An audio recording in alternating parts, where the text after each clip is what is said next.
Hello, it's Sandra Lee on Facebook Live. Sandra Lee with miracleinspirations.com and the Breathe Life's Inspirations video blog.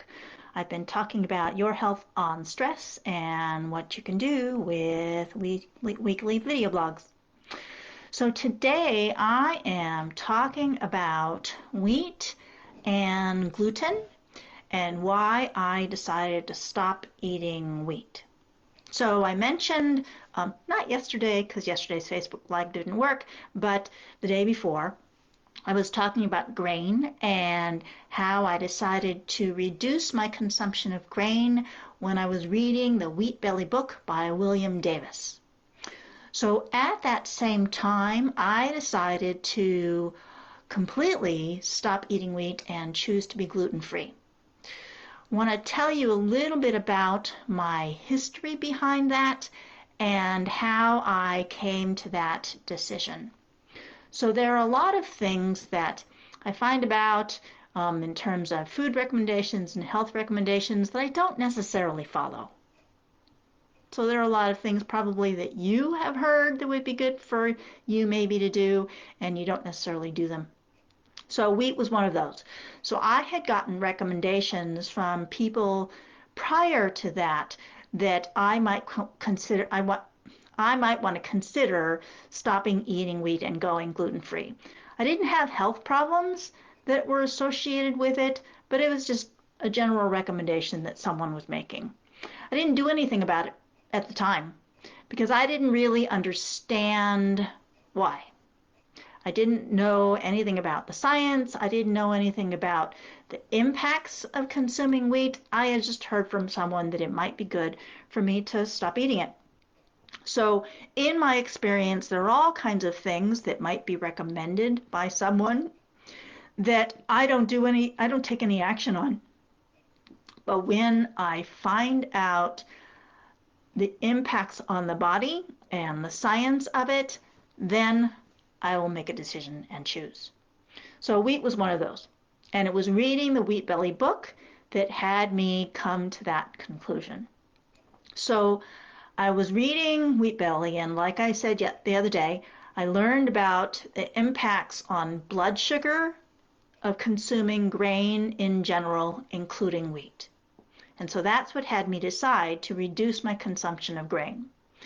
But while reading that book, I also decided to completely stop eating wheat and other gluten-containing foods and go gluten-free. Now, there are a lot of people out there now who are choosing to be gluten-free. For many of them, it's because they actually have health impacts associated with consuming gluten. And you may have heard of celiac. So celiac disease is an autoimmune condition where because of eating gluten-containing foods, primarily wheat, the lining of their small intestine has become so damaged that they have major symptoms associated with eating even small amounts of wheat. So that is the most common wheat sensitivity autoimmune condition that people know about. There are many other autoimmune conditions which are impacted by consumption of wheat, but celiac is the most commonly heard of one. I will talk more about the autoimmunity aspects of that in a minute. But now I'm going to go back to explaining the basics about what happens when human beings consume wheat, and this is what I learned from the Wheat Belly book by William Davis. So every food that we consume has proteins. Protein is what makes the structure of an animal. It makes the structure of a plant. So all of the things that we eat, except for like salt, which is basically just minerals, right? So it's like anything that it has like a whole food, not fats and oils. They don't have protein in them. But basically all of the other foods that we consume, grains, plants, vegetables, meats, all of those foods contain proteins, including liquids like milk. Okay, so when I consume food, enzymes that my body produces breaks that food down into small pieces that are readily absorbed and utilized by my body. So carbohydrates are broken down into sugars, fats are broken down into fatty acids, and proteins are broken down into amino acids.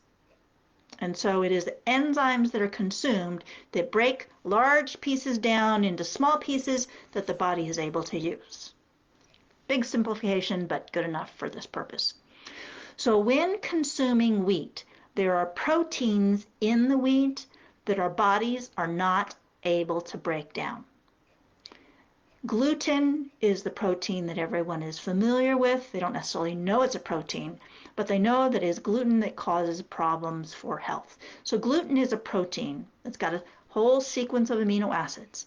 And this particular protein, its makeup is such that human beings are not able to digest it. We don't make the enzymes that are required to be able to break gluten down. That protein is too big, and there's specific bonds in the gluten protein that our enzymes are not able to break, basically, so that these pieces stay too large. Okay, so what happens when people consume wheat aside from not being able to break it down? So it's like if there's something that my body is not able to break down, normally what would happen is it would stay in the intestines, it would go out through our feces and be eliminated. Anything the body's not able to break down. That's what goes into the solid feces, okay? But in this case, when we consume gluten-containing foods, including wheat, our bodies make something called zonulin, which is another protein that's made in response to the consumption of wheat, consumption of gluten protein. And zonulin causes something called the tight junctions in the small intestines to break. So let's talk about the small intestines. The small intestine is the area of the body that the food that leaves the stomach goes into the small intestine. And then there it's partially digested, and a lot of the nutrients are absorbed in the small intestine. So in the small intestine, you have the wall of the small intestine, and it is got a membrane inside the inside surface of the small intestine that is a single cell wall thick, covering the whole inside surface of the small intestine. And we're talking about a very large area. Okay? Tennis court, I don't think it's as big as a football field, but basically imagine you have a tennis court area, might be bigger, I'm not sure, that's on the inside surface of the small intestine. So all those little villi, all those little ups and downs that go on the inside surface of the small intestine. You need this very large surface inside the small intestine, which is where all of the absorption of nutrients takes place. There's also a lot of enzymes and vitamins that are made inside those little villi. So it's like all kinds of activity occurs inside the villi. But it's a single cell wall thick. It's a very thin layer through which the body is able to absorb nutrients. Some of the nutrients get absorbed through the insides of the cells, and some of the nutrients get absorbed through something called tight junctions. There's a tight junction protein that attaches these two cells inside the surface of the small intestine that keeps those epithelial cells together. And then that tight junction allows certain substances, nutrients, through. It's like a gate. Okay, but there's a tight junction protein that keeps these two cells together. So when we consume wheat, zonulin gets produced, and that zonulin causes the tight junction to break. So you have a gap, a hole inside the small intestine that is large enough that proteins and undigested food and bacteria and all the stuff from the small intestine that's out of the bloodstream is able to get through that leaky gut where that tight junction protein got broken and into the bloodstream. So you get undigested food and particles and substances that get into the bloodstream through the leaky gut. Does that make sense? So this happens every time a human being consumes wheat. Normally, if I am healthy, my body will be able to repair that tight junction. The lining of the small intestine heals very quickly. So if I consume wheat once, then that tight junction gets repaired and then it goes back to being normal. There might be a little bit of leaking into the bloodstream, but the repair is pretty quick, and so it's not an ongoing problem. But if I consume wheat every day, and even worse, all day, every day, like many people do, okay, then the wheat is continually causing these tight junctions to break. And then you get something that is called leaky gut, where the lining of the small intestine is always leaking substances from the small intestine into the bloodstream, causing all sorts of different problems. So what gets through into the bloodstream? Undigested proteins, foods, bacteria, including these gluten proteins. So imagine we've gotten past the point of talking about the leaky gut, and we've got all these undigested foods and proteins, including gluten proteins, in the bloodstream. Then our immune system comes into play. Our immune system detects when there is something inside the body that is not supposed to be there. And it says, that is foreign. That should not be here. That is dangerous. Okay? And it calls out antibodies, which are little cells made by the immune system. They're white blood cells that are made by the immune system that go and through the bloodstream and find these foreign proteins and substances and munch them up so that they don't cause more problems for the body otherwise. So imagine we have gluten protein hanging out in the bloodstream, okay, and the immune system has tagged us like, oh, that's foreign. Okay, so it highlights to the immune system forevermore, this is a foreign protein that we need to fight. Okay, and then they go and they make white blood cells, antibodies that are designed to go and munch up the gluten protein, which is great. The body is doing what it's supposed to do. The immune system is doing what it's supposed to do to keep you healthy and protected from these foreign proteins. If I only eat wheat once in a while, not going to be a problem. Okay, but if the gluten consumption, the wheat consumption happens all day, every day, frequently, there are always going to be gluten proteins running around in my bloodstream. And the immune system has tagged them as foreign and making antibodies to attack and get rid of those gluten proteins, which is, again, the immune system working the way it's supposed to. But if this is on all of the time, there is immune activation towards the gluten proteins 24/7, because there's always gluten in the bloodstream. And then it becomes like an overdrive. I was like, oh, the immune system is always activated. And because the leaky gut is going on, other proteins and other substances are getting into the bloodstream, and so the immune system is reacting to those too. So the immune system overall winds up being overactivated because of the leaky gut and the presence of the gluten proteins, as well as everything else. So when the immune system is activated like that, there's always this attack, this hunt going on to find the gluten proteins and eliminate them. And sometimes there's so many antibodies in the bloodstream trying to do that that they wind up getting overzealous and attacking things that are not gluten. How's that work? So gluten is made of amino acids, a sequence of amino acids that makes up the gluten protein. There are proteins elsewhere in the body that are very similar in structure to the gluten protein coming from wheat. So the place we already talked about is in the lining of the small intestine. So there's a protein in the lining of the small intestine that is very similar to the gluten protein.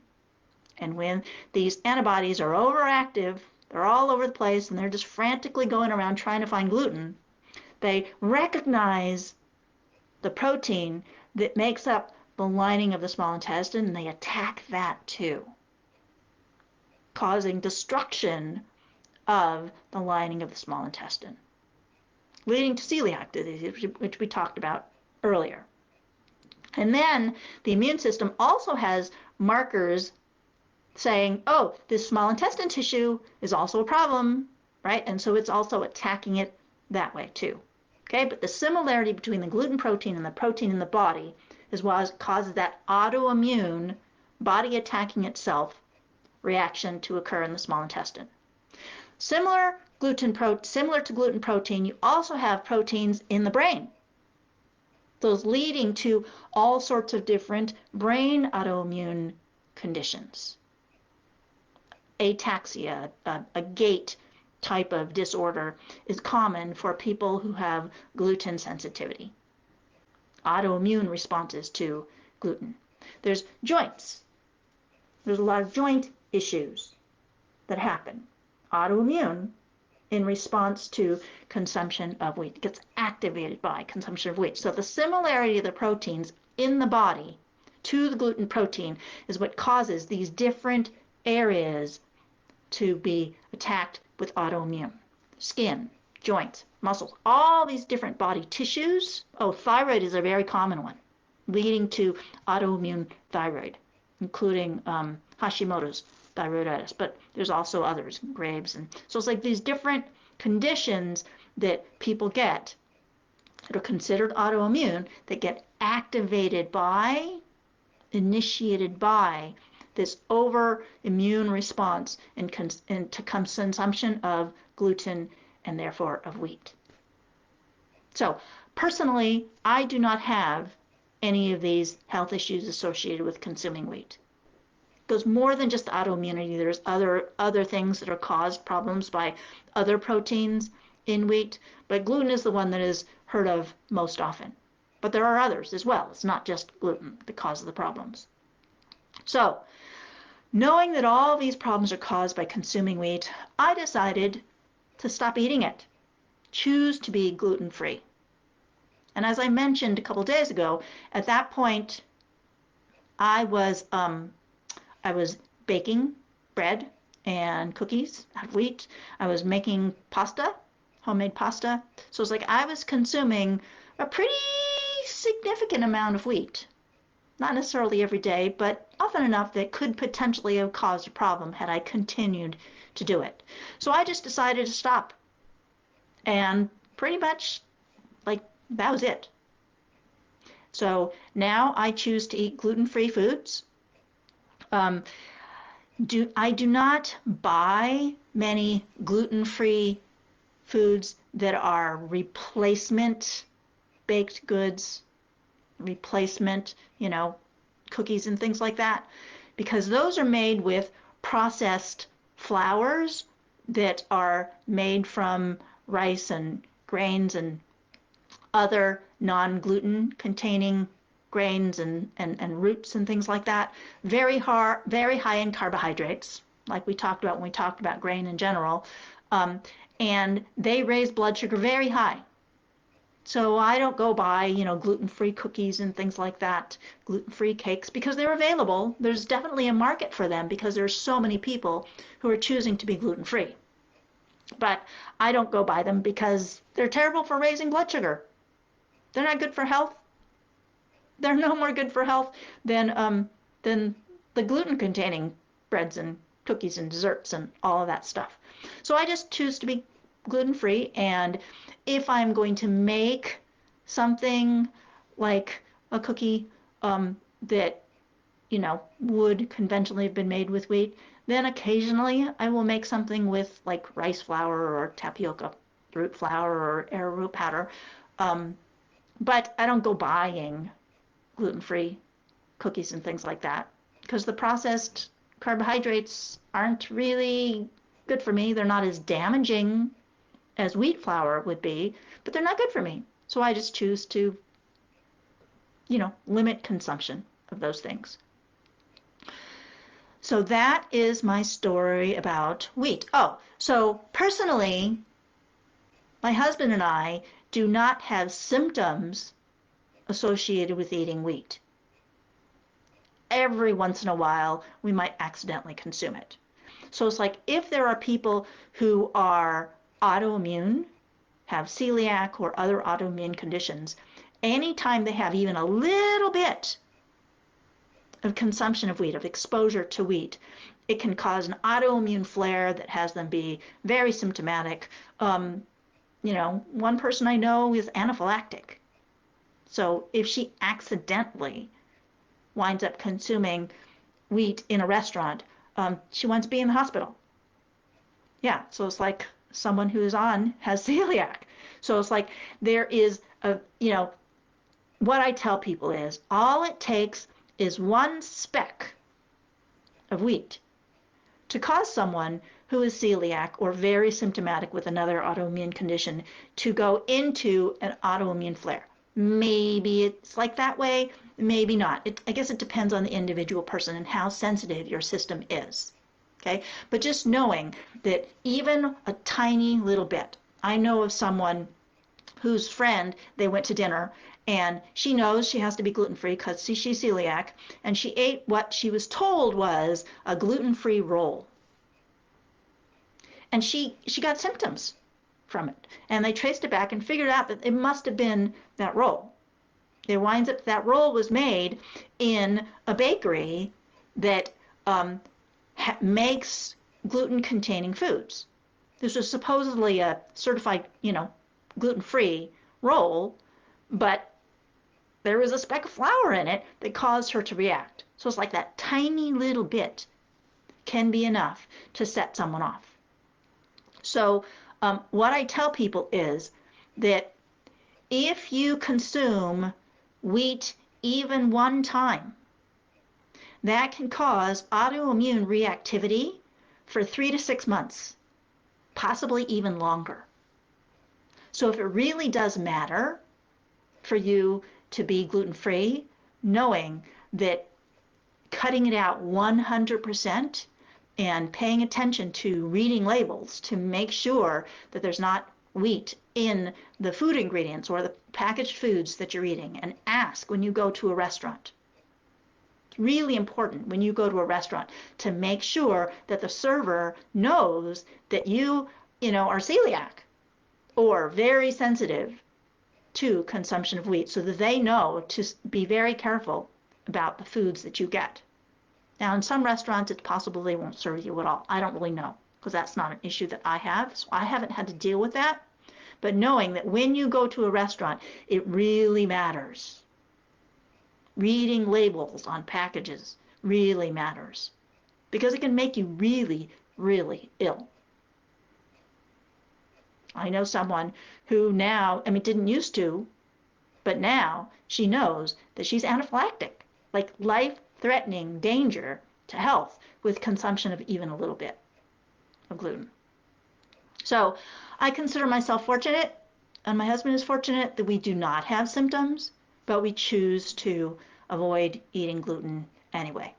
Personally, I find that it's convenient in some ways to be gluten-free, because it enables me to just put off the table, cut out of my menu altogether a lot of things that contain wheat. So it's like when I go to parties and potlucks and things like that, it's like, really, it'd be better for me not to eat a lot of those desserts. And so being gluten-free, I can just no, I'm not going to consume any of those things. And it means I don't have to make a decision about whether or not I'm going to consume those foods, because for me, not knowing for sure whether or not it's wheat, or knowing for sure that it is, just makes it easy for me to say, no, thank you. I don't need to eat that. So, I think that tomorrow I am talking about genetically modified foods. So that's the topic for tomorrow's Facebook Live.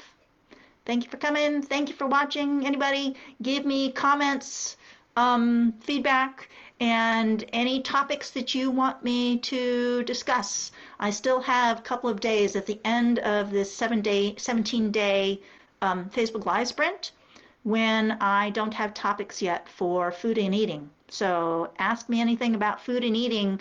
More topics are desired. Thank you. Have a wonderful day. Bye.